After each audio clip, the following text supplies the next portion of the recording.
Disneyland is your land. Come seek an adventure at your pirates, eh? Leave the top to light,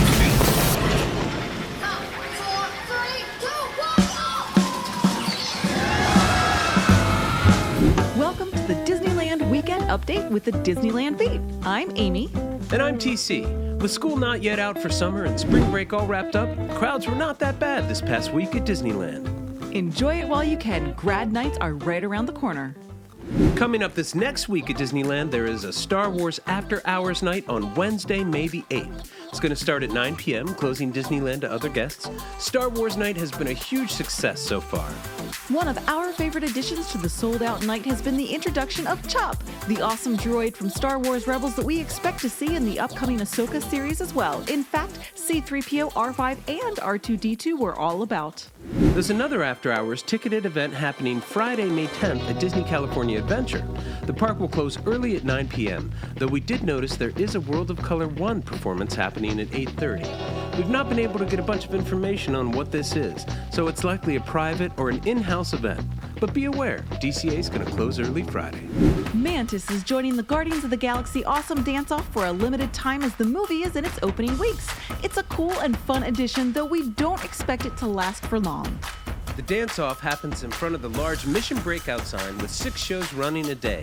The first one starts at 3:45 p.m. and the last one is at 8:35 p.m. Each one lasts about 15 minutes. Disney Parks released a video showing many of the details of the Star Wars View Station DVC Lounge on the second floor of the Star Wars Launch Bay. We talked about its opening last week, but we wanted to share some of this video and its nice mid-century modern touches. Last week, we also talked about the new windows on Main Street, 3 of them dedicated to the Make-A-Wish Foundation. But with this week's dedication ceremony, we learned much more. Behind those windows is the newly renovated Wish Lounge, a special area just for the use of Make-A-Wish guests. Did you know that Disney has helped Make-A-Wish grant 150,000 of its 500,000 granted wishes?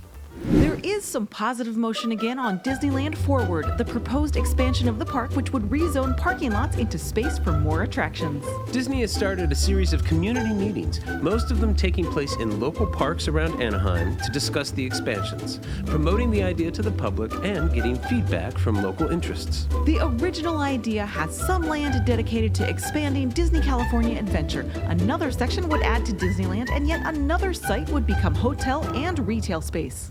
It is exciting, but it's still very early and tentative in the process. The next meeting is May 20th in Ponderosa Park. This past week at Tokyo Disneyland, a new record was set. A 120-minute line formed for its Splash Mountain, making it the longest line ever in its history at a whopping 2 hours. Meanwhile, at Disney California Adventure, Guardians of the Galaxy Mission Breakout had a line stretched to 400 minutes, when what was described as a perfect storm of delays hit the ride.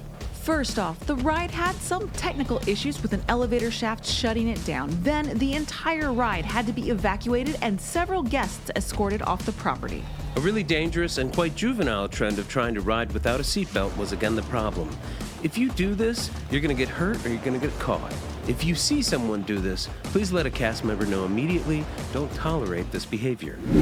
Fantasmic performances will be canceled through May 28th at least. A bunch of scaffolding has been erected around Lafitte's Tavern at the head of the island.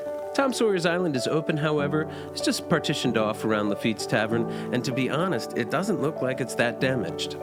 Initially, officials hinted at a May 14th return, but it's just not in the cards. The show will likely need to make adjustments and then rehearse those changes all while making repairs. We hope it can all happen by May 28th, as there will be great demand for the show this summer. The building next to the train station at New Orleans Square is still behind construction walls after a fire caused some damage. The damage to the building also included some of the railroad sensors. As a result, the engineers can only run 2 engines, causing long lines and waits at the stations recently. We hope this gets addressed quickly. The Ship-to-Shore Marketplace, right by the loading platform for the Mark Twain and the sailing ship Columbia, will reopen this week after some refurbishment to the stand. Over in Disney California Adventure, work continues on transforming the Pacific Wharf area into the new San Francisco Square. The new theme is bringing a light overlay of San Francisco, the city scene in Disney's Big Hero 6 animated film. It looks like Pacific Wharf Cafe is becoming the Lucky Cat Cafe from the film. No word yet on if this is going to include menu changes for the popular location. It currently serves up soups and boudin bread bowls made fresh next door. Work continues on the new Port of San Francisco Cerveceria. The new beer location is being added to an existing unused walk-up window at the Cocina Cucamonga restaurant. The Cerveceria is being added because soon the original to the park, Carl Strauss beer truck, will be leaving to make room for a Baymax meet and greet. Over at Downtown Disney, a lot of construction is taking place behind walls. The new dining locations replacing Catal and Uva Bar are moving quick. And the western section, where the AMC Theater was, has had a lot of excavation going on as they're getting ready to pour concrete for their foundations. And we got some new signage at the Coastal Jazz Kitchen Bar and Grill. Pink and orange are now a thing. Looking at the refurbishment calendar for closures this next week, we have what have become the usual suspects. The Adventureland Treehouse, Tiana's Palace, and the Mint Julep Bar will remain closed for construction. The treehouse is looking good. We're really excited to get in and explore this classic yet new attraction. More Society of Explorers and Adventures in Adventureland is really exciting. We hope there will be more cool tie-ins between the new treehouse and Trader Sam's. We recently put out a video discussing 7 towers that we found at Disneyland. Now we can add one more. The treehouse is going to have one. Matterhorn Bobsleds is still down, not reopening until June 1st.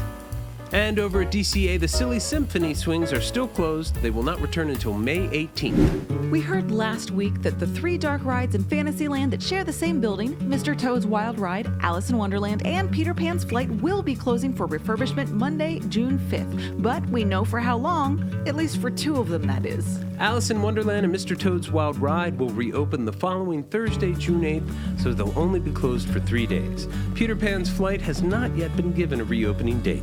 This goes for Ariel's Undersea Adventure in DCA too. It will close June 5th and reopen June 8th. And of course, the last splash drops May 31st. Everybody keep your heads and be safe as the ride comes to a close. Just enjoy it while you can. Well, that's it for the Disneyland update this week. Thanks so much for joining us. May the light in the firehouse window always shine brightly. And may your dreams always come true. See you real soon, Mouseketeers.